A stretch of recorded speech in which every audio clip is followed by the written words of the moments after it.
Hi, this is John with The Evolving World. Today I'm doing a video on my 2014 Fiat 500e. This is an owner's review. So I've had the car for a couple weeks. I'm going to try to show you things that nobody else does, kind of details and all the little things that you probably haven't heard anywhere else. Hopefully you find this review to be useful and like it and subscribe if you wish. So first I'm going to do like an exterior walk around, then I'm going to do an interior close-up, and then I'll do like a driving impression. So one of the great things I like about this car is the fact that it doesn't look like an EV. I mean, this looks like an Abarth 500, you know, and it drives like one. I mean, it's a really fun, sporty car to drive. That's the best thing I love about this car. There just really isn't many sporty cars in the EV world. I mean, you've got the BMW i3 would probably be one of the closest comparable cars. And of course, that's a very odd looking car. Very different in nature. And then you have something like a Leaf maybe, but then that's more of a four-door. It's a little bit more family oriented, a little bit more kind of, you know, strange looking. Whereas this car doesn't have any weirdness to it. It actually looks very much like the standard 500. So starting with these wheels here, that's one of the unique distinguishing features about the car from the stock 500. A little bit more aerodynamic shapes. The mirror, for example, is also more aerodynamic. The engineers claimed they had about a 13% improvement just on the aero mods alone. Try to get more range out of the car, which is actually proven to be a very valid case because this car is one of the most aerodynamic cars out there. So even the antenna has a spiral thing going on there. The spoiler in the back, it looks like it comes off an Abarth, but it's actually there for aero, not for downforce. The front has a little bit different. If you look really closely, you can kind of see those dots and stuff. And then the lip there is kind of a little different. Of course, the badge is a little different. And it has this real low air dam, but unfortunately it's rubbery material because, I mean, that's really low, and you'll tend to hit stuff in the front there. But fortunately, it's flexible, so it's no problem. Then, of course, the fuel cap is now a charging port, level 2. So one of the best things I like about the car is that it's all, the battery, the motor, everything in between, it's all Bosch. It's all supplied by Bosch. So it's like a totally different system integrated into this car here. So you notice that there's two coolant reservoirs. One's for the battery, one's for the motor and controller. They both have a 150,000 mile change-out interval on it, so you don't have to mess with it. Pretty much, nice thing about EVs, you don't have to mess with pretty much anything. I mean, it's like the cars just last forever. Pretty much no maintenance whatsoever.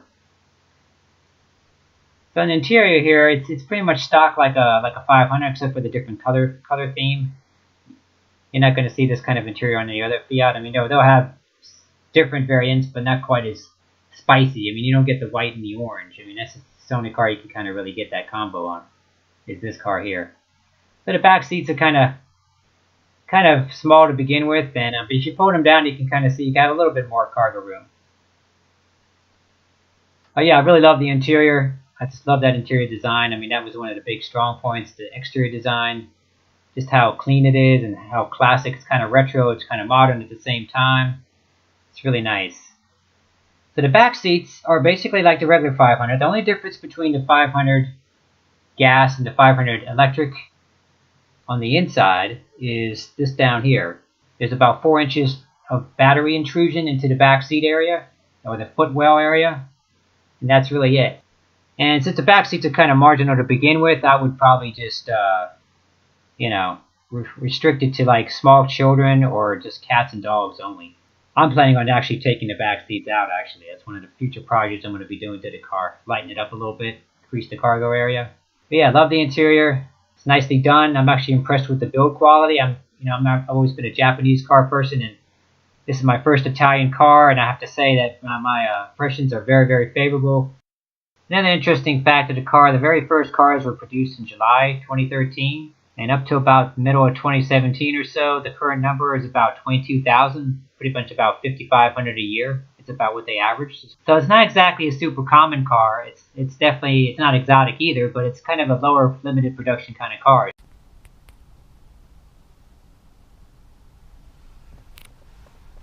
So the interior has some interesting features I've noticed. One thing is it has these locks. So to lock the car, instead of having a separate little button or a separate little latch, you know, no little thing up here, just nothing over here. It's actually how you lock the car is simply by pushing on this like that. And see, both of these doors lock like that. And if I simply pull on it as to open the door, it unlocks. It's kind of a clever little, a super efficient design. I haven't really seen that on any other car. I really like it. I think it's actually a really very clever way of doing things. So interior quality seems to be really nice. I mean, it has a nice fabric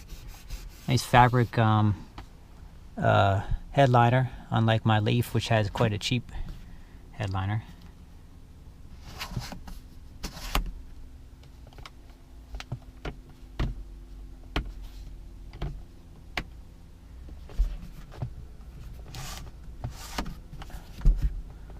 Auto dimming mirror. Stereo buttons are pretty easy to get to.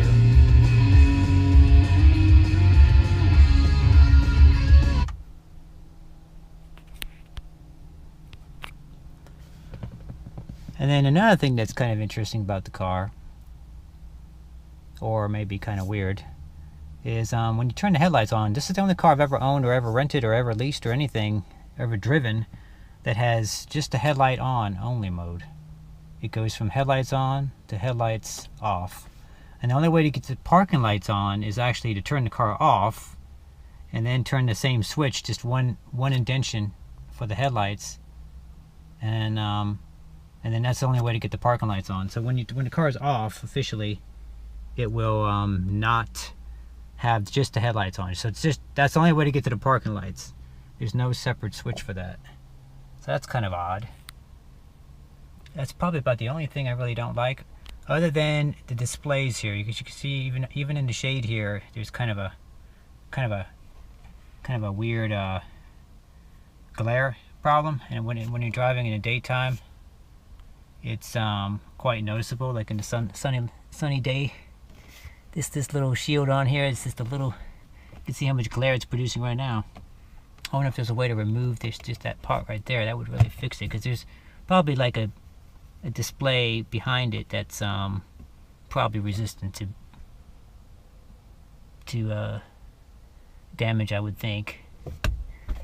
But I don't know. It's always probably, you know, they have this extra shield on here for a reason. So, but yeah, other than this little glare and this one switch on for the headlights, because I like to run my car in parking light mode a lot of times, and you really can't do that in this car.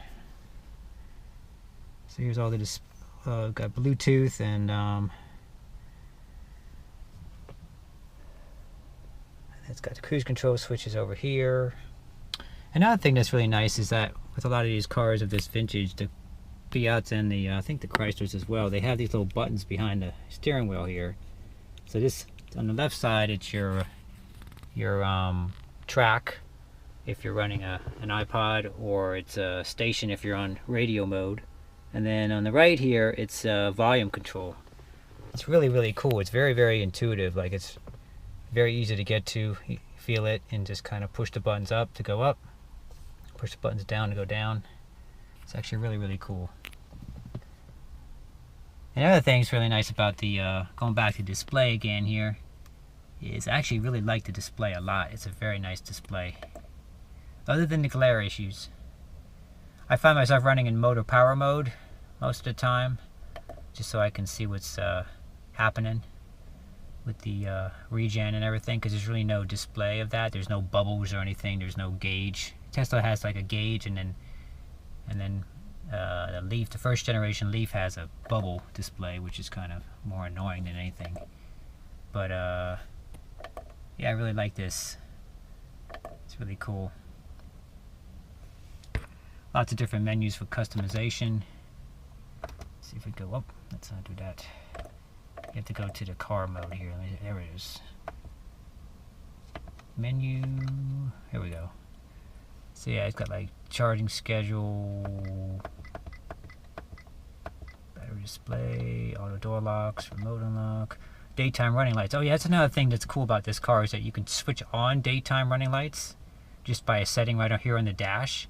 There's no special kind of thing. Like on my 05 Mini Cooper S that I used to have, if you want to activate the daytime running light mode, you had to take the car into the dealership to do that, and it cost like $60. It took like half-hour labor basically to activate those, because it's the only way you could do it was through the dealership, which was ridiculous.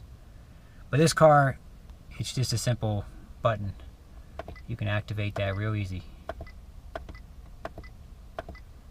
But yeah, it's pretty interesting. So I really like the displays. Very intuitive, very nice and legible. TFT screens, full color, it's really nice.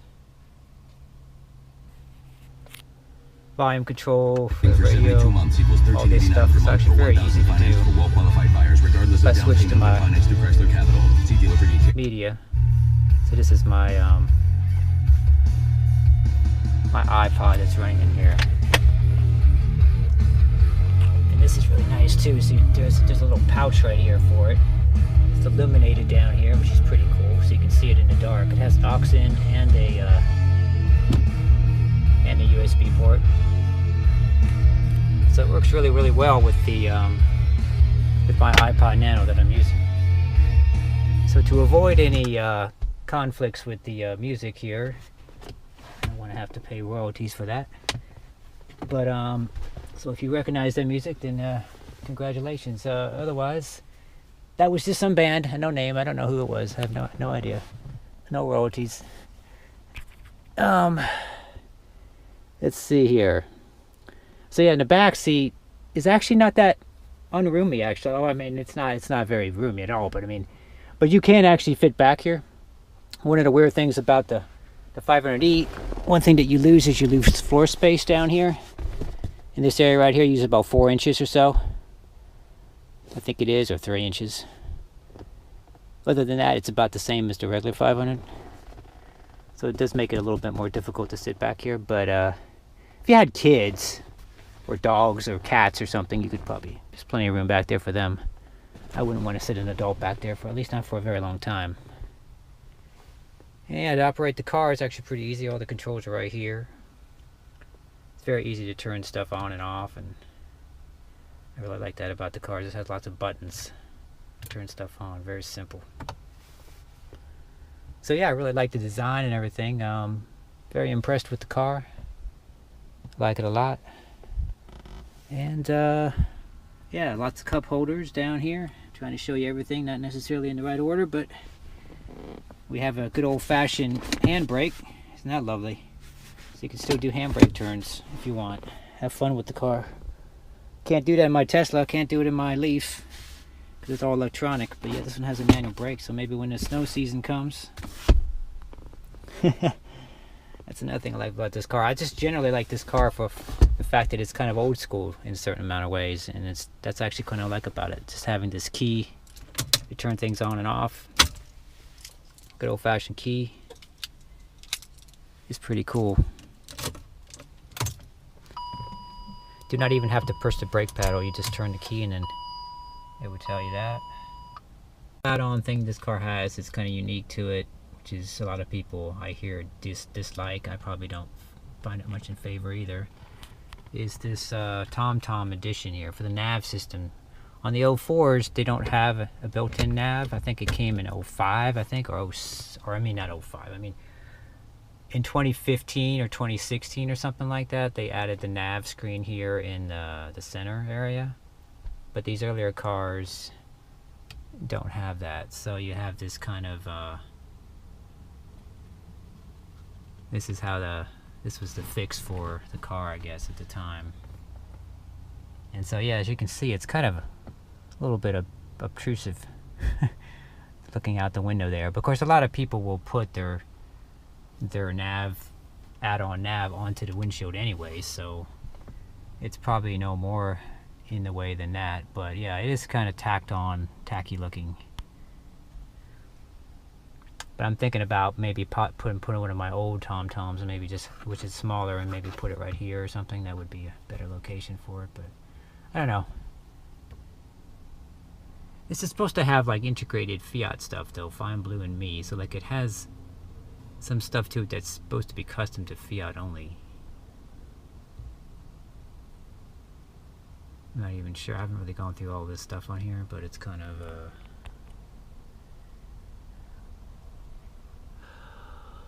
oh, I don't know, not finding it. Weird. But anyway, yeah, it's kind of just, other than that, it's just a regular tom-tom. So if you're familiar with tom-toms, you'll be familiar with this. So what I generally do is most of the time I don't need it. So if I do need nav, what I'll do is I'll plug it in real quick, and then otherwise I'll just unplug it. Simple as that.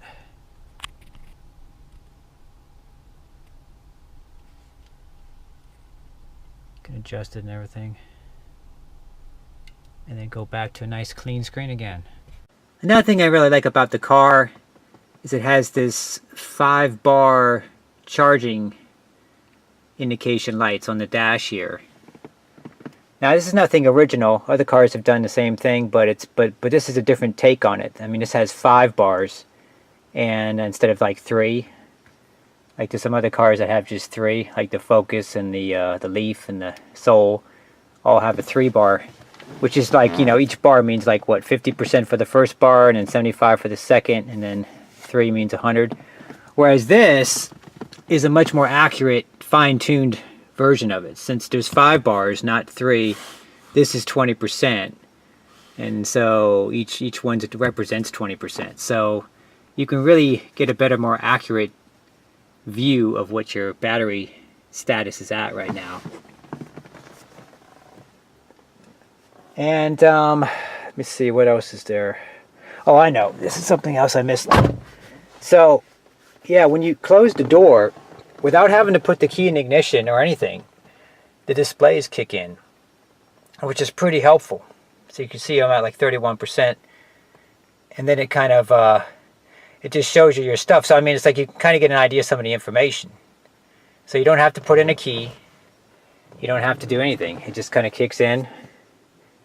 And I think that's a nice little touch. I mean, that's more like a Tesla. Like it kind of greets you when you get into the car. It doesn't matter if you're going anywhere or not. And then it turns off after a certain amount of time, whatever that was, a minute, 30 seconds, whatever it was. So that's a cool little feature too. And I don't think I mentioned the fact that I really like these seats. These seats are just very nice seats. I mean, these things are just, other than the squeakiness with the vinyl or leather, squishy sounds it makes, but it has really excellent lumbar support. I mean, it's lumbar support and then also lateral support down here. I mean, the bolstering and everything, it's much more sport oriented. It keeps you in place when you're cornering. A lot better than, I hate to say that word again, but yes, a lot better than the Leaf. So my driving impressions of the car are very, very favorable. I really like driving this car. It's a lot quicker, 0 to 60. It's a lot faster turning around corners. It's a lot, the steering is very responsive, unlike the Leaf. And the efficiency is amazing. I mean, I'm getting about 110 miles per charge.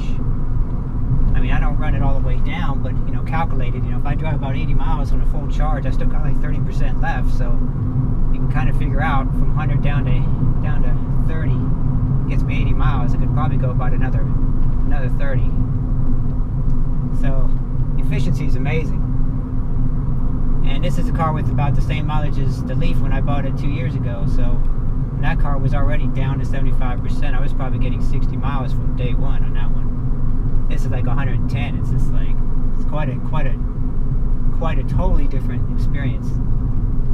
Makes it very, very viable. It's the same size battery pack too, just no degradation, no battery capacity loss. At least nothing that's determined here. And the car just like, I mean, it just, it's fun.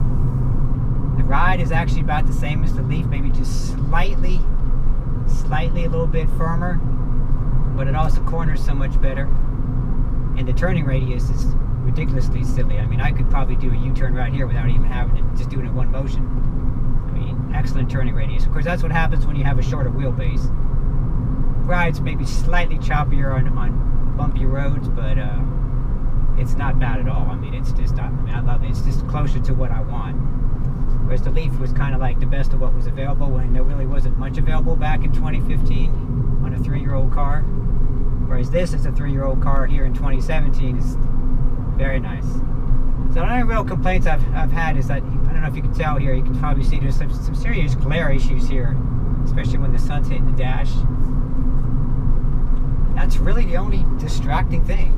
There's like a squeak down here by the seat, which I put a little padding down here between the safety belt here and the seat.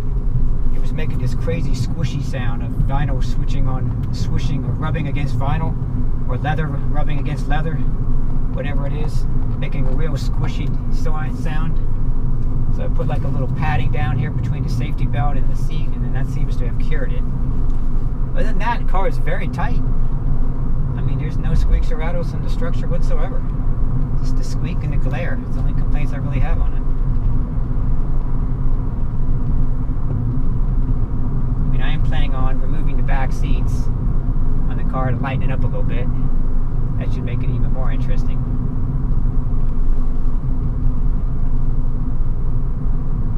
But yeah, I don't know really what else to say. Just an excellent car to drive. I'm loving it. I think this is the best car you can get right now for the price point. A 3-year-old 2014 here in 2017 with about 30,000 miles. Well taken care of car. You know, one owner. You can always tell when you buy a car how it's been taken care of. And if you see dings and scratches all over the place, you know nobody cared. But you're gonna get a car that's like practically like new, 3 years old, for $9,000. Are you kidding me? I never spent $9,000 in a wiser fashion. I mean, this is the best value ever. When I bought the Leaf 2 years ago, it was 3 years old as well, and I thought that was $9,000 as well, and I thought, man, that's a bargain of a lifetime, and I don't have no regrets about it. But this car is quite a bit more superior to that car in pretty much every way, except for not having any back seats, which, you know, in my particular case, I have another bigger car, so it doesn't really matter. I don't need that. So I prefer for it to be 400 pounds lighter and go 30% further than to, you know, care about the back seats. And then everything else about the whole thing. I mean, the style of the car. I mean, this car has style. I mean, it's a classic design. There's nothing funky about it. It looks clean. It looks modern. It looks retro, all at the same time. I mean, this car will age really, really well. And I think for a $9,000 car, if everybody's going to electric, hey, you know, it's like this car's got a million miles ahead of it, you know. It's like, I mean, I don't know how the batteries are holding up. It seems like the battery's holding up really well on my car. So I mean, I'm getting 110-mile range, which is crazy. EPA is like 87. The Leaf was like 73 EPA, but of course those cars age differently. So the Leaf battery has issues with capacity loss prematurely, whereas this car doesn't seem to have any of that. So it's just a well-engineered car. I mean, I would take this over a 2014 Leaf every day of the week. There's absolutely nothing about a 14 Leaf that beats this car. Nothing. Except back seats. You need that. But, yeah. Oh, I know. It has a heated steering wheel. That car does. This car doesn't. I'm going to miss that this winter. That's the other thing. Heated seats in a back, or a heated steering wheel and a back seat, in a back seat with back doors. But you know, when you take the back seats out of this car, I mean, the storage capacity, I would say that the actual storage capacity is the same as with the Leaf with the back seats down. I mean, I would take anybody's challenge on that, because I mean, I guarantee you with the back seats out, this car is huge in the back.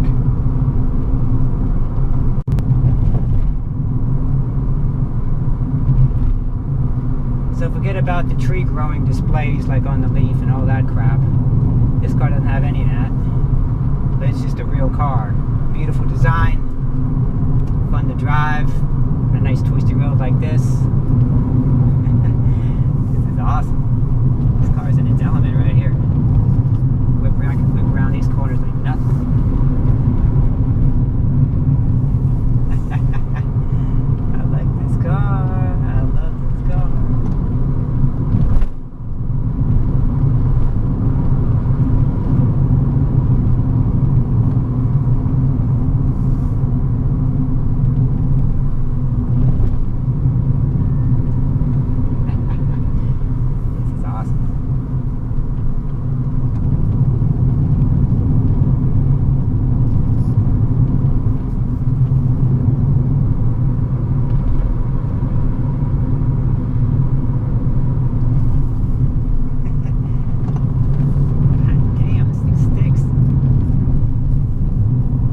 this course on my Leaf, and I thought that was fun. This is like twice as good as that. This car just flies around corners.